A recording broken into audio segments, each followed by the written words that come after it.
ছাত্র জনতার গণ বিপ্লবের পরে কারা এই ষড়যন্ত্র করছে?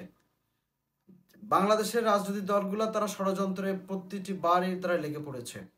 ছাত্র জনতার গণ বিপ্লবকে অস্বীকার করে নিজেদের স্বার্থ হাসিলের দিকে যাচ্ছে। আজকের এই এপিসোডে আপনাদেরকে জানাবো কিভাবে বাংলাদেশকে আবারও স্বৈরতন্ত্রের দিকে নিয়ে যেতে যাচ্ছে। মির্জা ফখরুল, রিজভী সাহেবদের মন্তব্যের কারণেই বাংলাদেশের রাজনীতিতে ভিন্নতার প্রশ্ন আসছে। বেগম খালেদা জিয়ার সামান্যতম একটি চ্যারিটেবল মামলায় বছরের পর বছর কারারুদ্ধ করে রেখেছিল। সেখানে বিএনপির মহাসচিব হিসাবে মির্জা ফখরুল ইসলামের আলমগীরের কর্তব্য দায়িত্ব নিয়ে প্রশ্ন উঠছে। একের পর এক তারা পদোন্নতি নিয়ে বিভিন্ন জায়গায় ঝগড়া গন্ডগোল করেছে, এমনকি দলাদলিতেই তারা প্রকাশ্য দলাদলি করেছে। সমস্ত রকম তথ্য বিশ্লেষণ নিয়ে গত 16 বছরের পত্রিকা ঘেটে আজকে আপনাদেরকে সেই রিপোর্টটা করব। গতকাল দেখেছেন বিশিষ্ট সাংবাদিক ইলিয়াস হোসেন তিনি কিভাবে এপিসোডটি করেছেন। চমৎকার এপিসোডের মধ্যে তারা স্পষ্ট করেছেন কি হতে চলেছে বাংলাদেশে। ছাত্র জনতার গণবিপ্লবের সংগ্রামী ছাত্র জনতারা যখন 31শে ডিসেম্বর একটি প্রোক্লামেশনের ঘোষণা দেওয়ার কথা ছিল, ঠিক সেই মুহূর্তে রাজনৈতিক দলদের চাপের কারণে ডক্টর মোহাম্মদ ইউনূসের সরকার এটাকে স্থগিত করেছে।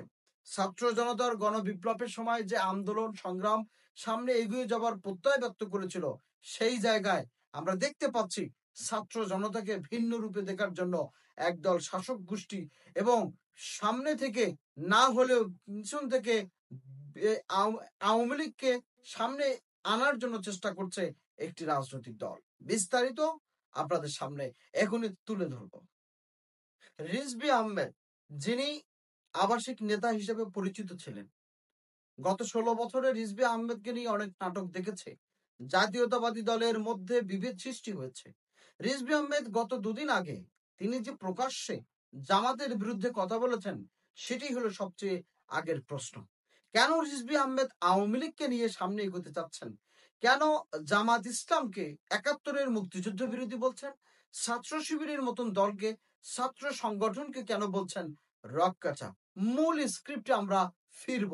তবে সকলকে বলে রাখি, আজকের আলোচনার মধ্যে যা কিছু হবে তথ্য ভিত্তিক। গণতন্ত্র প্রতিষ্ঠার নাম করে বিএনপি 16টি বছর ধরে মূলত আওয়ামী লীগকে সাপোর্ট করেছে। আওয়ামী লীগকে যদি সাপোর্ট নাই করত, তাহলে এত বড় আন্দোলন হওয়ার পরেও কেন আওয়ামী লীগ তার গতিতে 16টি বছর কাটালো? জনগণ প্রশ্নের উত্তর বিভিন্নভাবে খুঁজতে চেষ্টা করেছে, কিন্তু বিএনপির মির্জা ফখরুল আর রিজভীদের মতো নেতারা তারা নিজেরাই যারা জড়িত ছিলেন এই আওয়ামী লীগের সাথে, আওয়ামী লীগ গণদের সাথে জড়িত থাকার কারণেই অনেক কিছুতেই হয়েছে। প্রকাশ্যে এসেছে মির্জা ফখরুল ইসলাম আলমগীর, তিনি সাধারণ সম্পাদক আওয়ামী লীগের ওবায়দুল কাদেরকে না ধরার জন্যই পুলিশের কাছে আবেদন করে সরকারকে আবেদন করেছেন। গোপন ভিত্তির তথ্যতে প্রকাশ্য আসছে যে মির্জা ফখরুল ইসলাম আলমগীরের কারণেই ওবায়দুল কাদের সহ আওয়ামী লীগের অনেক নেতা কর্মীদেরকে গ্রেফতার করা হয় নাই। কি প্রশ্ন জনগণকে দিবেন মির্জা ফখরুল? তারেক রহমানকে কেন দেশে আসতে দেয় নাই? খালেদা জিয়াকে কেন এত বছর কারারুদ্ধ হয়ে থাকতে হয়েছে? জানতে হলে আপনাদেরকে আমাদের সাথেই থাকতে হবে। আমি শুরুতেই আপনাদেরকে বলেছিলাম যে আসল কথায় আমরা ফিরব। আসল কথা হচ্ছে জাতীয়তাবাদী দলের বিএনপির মধ্যে কেন্দ্রীয় নেতাদের এমন যোগসূত্র আওয়ামী লীগের মধ্যে ছিলেন, যা তৎকালীন মন্ত্রী এমপিরা স্পষ্ট করে সেটা জানিয়েছিলেন। এমনও বলেছিলেন যে এমন কিছু তথ্য তাদের কাছে আছে, তারা হাটে হাড়ি ভেঙে দিবে। প্রশ্নটি এমন ছিল, অর্থাৎ বিএনপি কি সরকারের সাথে লিয়াজু করে তারা 16টি বছর ক্ষমতায় আওয়ামী লীগ রেখেছিল? অনেকেই প্রশ্নে বলছেন যে বিএনপির কেন্দ্রীয় নেতারা আওয়ামী লীগের কাছ থেকে অর্থ পেতেন, সুযোগ সুবিধা পেতেন। অনেক প্রশ্ন এখানে আসছে। আমরা আসল কথায় ফেরার জন্য এটাই বলছি, বিএনপি 16টি বছর ধরে তারেক রহমানকে রাজনীতির বাইরে রেখে, বেগম খালেদা জিয়াকে রাজনীতির বাইরে রেখে ভারতপন্থী হয়ে তারা ভারতের অমিত শাহের মতো জায়গায় যে তারা এই কাজগুলো করেছে। গোপন তথ্য ভিত্তিতে সামনে অনেক তথ্য আসবে। জনগণের কথা বলতে আমাদের চ্যানেল সবসময় আপনাদের পাশে আছে। কোনো অকুত ভয়ে জনগণের পক্ষে কথা বলবে। জামাত বিএনপির মধ্যে প্রকাশ্য এই দ্বন্দ্বের মূল সমস্যা হচ্ছে জামাত যখন ইন্ডিয়া আগ্রাসনের বিরুদ্ধে কথা বলা শুরু করেছে, জনগণের মধ্যে একটি জনপ্রিয়তা আসছে, তখন বিএনপির এই দুইজন সিনিয়র নেতা তারা জামাতকে সহ্য করতে পারছে না।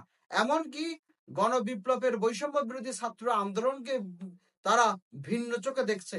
রাজনৈতিক পরিমণ্ডলের যে 5ই আগস্টের পরে নতুন একটি সমাজ নির্মাণের দায়িত্ব নিয়ে ছাত্র জনতা সামনে এগিয়ে যাচ্ছে, সেই জায়গায় বিএনপির মতো দল তাদেরকে সাপোর্ট করছে না। আজকে প্রশ্ন হচ্ছে বিএনপির কাছে 16 বছর ধরে যারা গণতন্ত্রের কথা বলে মূলত স্বৈরতন্ত্রকে সাপোর্ট করে এসেছে, এখন কেন তারা গণতন্ত্রের পথে যাচ্ছে না? বৈষম্য বিরোধী ছাত্র আন্দোলন কোনো ডাক দিলে ছাত্র দল কেন সেখানে উপস্থিত হয় না? ছাত্র দলের কর্মসূচিতে কেন বৈষম্য বিরোধী ছাত্র আন্দোলন এবং ইসলামী ছাত্র শিবিরকে ডাকা হয় না? প্রশ্নে বিভিন্ন রকম আছে। অর্থাৎ ভারতের সাথে সংশ্লিষ্ট রেখে বাংলাদেশ জাতীয়তাবাদী দল বিএনপি এবং তাদের কিছু কেন্দ্রীয় নেতা মনে করছে ভারতই তাদের ক্ষমতায় আসবে, কিন্তু জনগণ যে মূল শক্তি সেই জায়গাটাই তারা ভুলতে শুরু করেছে।